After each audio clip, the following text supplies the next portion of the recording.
All right, guys, I'm going to talk about something a little different today. And if you're new to my platform, welcome. If you're not new, welcome back. I am seeing a trend. Now, it's not necessarily a new trend, but I'm starting to see something that a lot of something. And fundamentally, in this land of entrepreneurship and influence and social media, there are a lot of people out there that are going to try to scam you. A lot of times those scams are covered up really well with really well performed stories around your pain points as being an entrepreneur, a business owner, an influencer, running a personal brand, whatever you want to call it or where you fall into that.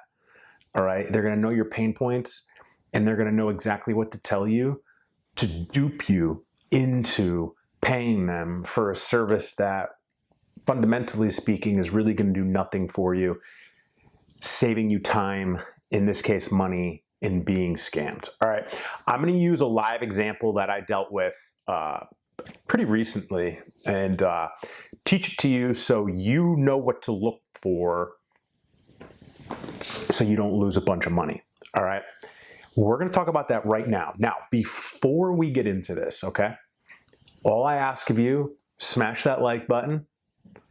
If you have a question or a comment, drop it in the comments below and consider subscribing if you like this content. Let's get into the show. Okay, so change of pace, like I said.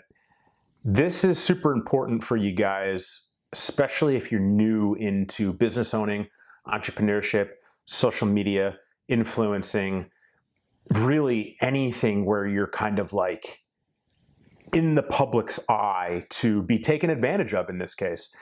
And over the course of my career, I have been scammed, I have lost money, I have noticed a bunch of scams, I have sniffed through scams. And if you follow me on Instagram specifically, you've actually watched me put on blast the scams to teach everybody that follows me what scams look like. But today, I'm going to talk about one that was really good. A guy tried to scam me for about 15 grand, and he almost did it. He almost got it. And I'm going to teach you where he went wrong too, okay? And how I saw my way through it, if you will. The key to this show is to listen to what I say, think about situations that are similar that you've been through, or keep it at the forefront of your thinking, especially when someone cold DMs you. If you're getting cold DM'd, I really want you to look at those DMs not as a red flag, but almost as like an orange flag that has the potential to become red, okay? First things first, anyone that has value or quality, okay, probably is not going to cold DM you. You're going to get referred to them. You're going to know who they are through reputation. You know who they are through social media or any of these things. People that DM you, all right, that you don't know are likely no one of value and potentially going to scam you. So let me paint the picture for you, okay? Let me paint the picture. For many of you, you know one of my companies is selling high-end timepieces. I list these timepieces on several different platforms, and one of these platforms is Facebook Marketplace. I had earlier, it was this year, it was in 2021, I had approximately $15,000, I think it was like $15,500, something like that. Say $15,000 Rolex listed. And it was on Facebook Marketplace, and this guy messages me on the listing, right? He's looking at the listing of the Rolex. He messages me, "Are you looking to renovate anything in your house?" And I found it really weird that someone was asking me if I want renovations through one of my sales pages. So I just responded back like, "Hey, listen, I think you made a mistake. This is a sales page for a Rolex. Good luck to you." And he responded, he's like, no, I want to set up a barter. Do you need anything renovated in your house? The interesting part about that is, okay, I was thinking about renovating my master bathroom. Now, there's nothing wrong with my master bathroom. However, I just wanted to change it around a little bit. So he picked out the Rolex that he wanted, and he picked out the price point because he knows that a $15,000 renovation isn't a piece of chump change for a lot of people. All right, so he was targeting me. Now, so I responded back and I was like, we could talk. I could potentially do a bathroom. So we set up a meeting in person, okay? Which this happened to be local, and this type of situation might not be typical for you being in person, because a lot of cold DMs stay in DMs, or maybe a phone call or a Zoom call or something along those lines. But this one happened to go in person. And my bullshit radar is really good, especially in person. And it's not even a bullshit radar. You know what it is? It's a gut intuition. It's an intuition, right? And we set up this meeting, and he comes in, and I just get this odd vibe, right? Just an odd vibe, not a bad vibe, not a good vibe, an odd vibe, okay? He's wearing a timepiece, so he kind of fit the part, and he was a plumber by trade. He wasn't a general contractor or any other terms. He was a plumber, which would make sense. I was looking for a bathroom to be renovated. And he sits down and he starts telling me his life story, all right? First things first, people don't just tell you their life story. Like, yes, it happens. However, you got to be very cautious of this, okay? He's talking about pain points in his life, which fundamentally speaking is a type of manipulation and persuasion to have sympathy for this individual. He started telling me about his heroin addiction and how he beat his heroin addiction. Somewhere along the lines going to prison once or twice too, which threw some red flags, but I don't judge people. One of my best friends has been to prison. I stood next to him in his wedding. I love him. I don't care that he's been to prison. I don't care. And I don't care if someone tells me they've been to prison.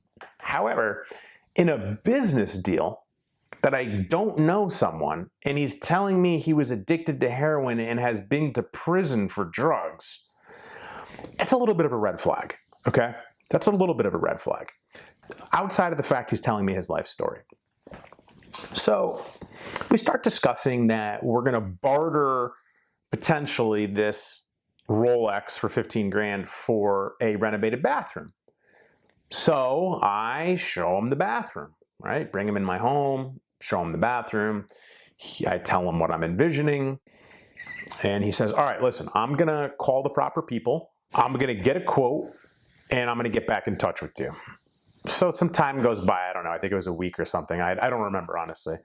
Calls me back. He's like, hey, listen, I need to bring some people into your house, and we need to look at the bathroom. They're contractors. And I was like, okay. Given the situation, I'm like, all right, no problem. No problem. So he brings over these 3 guys, all right? One of them is like this super bubbly personality, and the other 2, quote, don't speak English. I don't know what their descent was, but their primary language was Spanish. The thing about the people that their primary language was Spanish was they were not just in the bathroom, they were looking around my bedrooms. And I got a bad vibe from these 2 specifically. And the one with the bubbly personality was trying to keep my attention, while the other 3, the 2 contractors and the original individual that contacted me, were kind of bouncing around the bathroom and my master bedroom to a degree. And I asked them, I go, guys, there's no reason to be in my the bedroom there. Oh, we need to look at the walls and the way things are spaced or so on and so forth. And I just basically said, hey, I'll go into the master bedroom with you. We're in the bathroom now, let's stay here. So I've been in situations like this before. I've had people try to rob me on several occasions, unfortunately, and those are stories for another show. I've been held at gunpoint in Miami, not to mention in Iraq, but that's not the point. I'm here, and I'm here to deliver the message for you.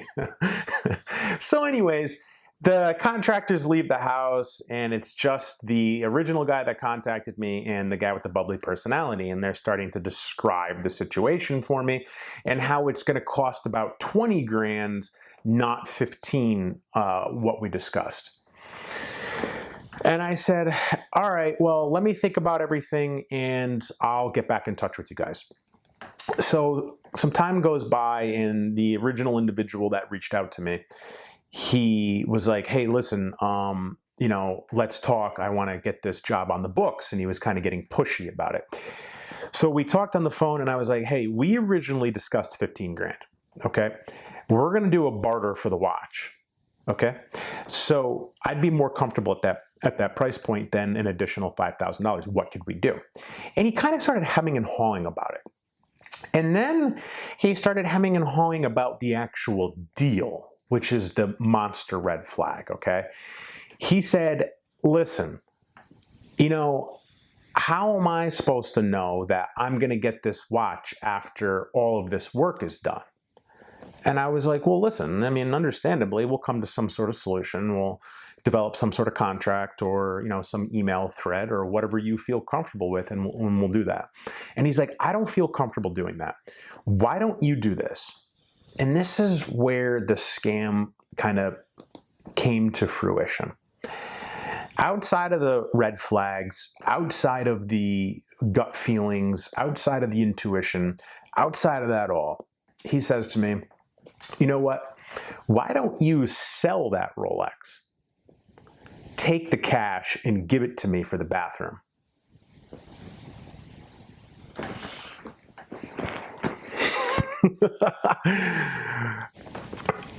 I start like, you know, I'm like, hey man, I appreciate that proposal. However, that's different than what we discussed. We discussed a barter. A barter is when you give, you know, your service or product for another service or product, arguably bartering the price of services or products for one another. This quickly started changing, and I was like, hey, listen, this is not the same thing we discussed. I'm open to this barter. And he began to get very pushy about how he wanted the money for the bathroom, not taking the Rolex as we discussed, and he wanted the money up front. What you have is, I wouldn't necessarily call this person a con man, however, connish tendencies. And that's what scams fundamentally are. They're cons. They're not real. They're fallacies. They don't actually deliver what is being discussed, and a lot of times nothing gets delivered. Always be weary of someone who DMs you, first and foremost, cold DM. Always be wary of someone that wants sympathy from things in their life, like starving children, or being a drug addict who's gone to prison, or, you know, some kind of like guilt-driven persuasion. Always be weary of that. Always be weary of people that are pushy in business. Always be weary of people that change the deal in business. Always be wary of contractors who demand money up front. Listen, there's nothing wrong with giving 30% to a contractor up front, 30% in the middle, 30% at the end, or 50% up front, 50% upon completion, okay? But the point is, be wary of when they demand the money up front. Be wary of when people reach out to you and try to pitch you things and try to persuade you and hit you with guilt. There's a chance especially as social media begins to grow and less business is being done in person, that you're going to be scammed, especially as an entrepreneur, especially as an established entrepreneur, as a brick and mortar business or an online business, as an influencer, and as someone with a personal brand. We are targets for people that want to scam. There are scams in every industry. There are scams everywhere. You really need to do your due diligence on these companies or agencies or firms or coach or whatever before you ever exchange any money. And your first big red flag is a cold DM, okay? A cold message, someone you don't know. That's your first one. Well, that's your first orange flag anyways. If you decide that you're gonna work with someone, ask for referrals. Like, hey, can you put me in touch with a few of these clients or people that you've worked with? I would like to speak to them. And then do your due diligence on the referral. A lot of times it's just people's friends that are stepping in. Look up their company. Look at their social medias. Look at their Google listings. Look at everything that has to do with that person and who they say they are, right? So for instance, say your friend say your friend connects me to you, right? You Google me, you see my businesses, you see all my 5-star reviews, you see my podcast, you see my YouTube channel, you see my Instagram, you see my Facebooks, you see my LinkedIns, you see customer reviews on my website, you see my websites, you see my book that's coming out. I'll tell you more about that probably in the next couple of weeks. And you see years of experience. A lot of people don't have that, and scam artists likely won't. Look at the history, do your due diligence. Look on Google, look on Yelp, look on Instagram, look on Facebook. That's where people are. Don't fall for scams, guys. You're working hard for your money. Try not to fucking lose it by people trying to swindle you out of it. And I wanted to give you this experience today to teach you some red flags to look for so you too don't get taken by scams. So that's my story about a recent scam artist that I dealt with. And over the course of my almost 14 years in my career of being an entrepreneur, I've dealt with a lot of scams. Remember the red flags that I taught you about, especially these cold DMs and sympathy and life stories and pain points and so on and so forth. Keep your hard-earned money rather than losing it, all right? Listen, I want to know your perspective. Have you been scammed? Have you had people try to pitch you? Have you realized you're being scammed? Drop it in the comments below. Let's talk about it. Let's connect. I want to build a community of people to where we can talk to each other about things like this and learn from each other. And if you got anything from this show, smash that like button. Consider subscribing because I got more awesome content coming at you. I appreciate your time, guys, and I'll catch you next time.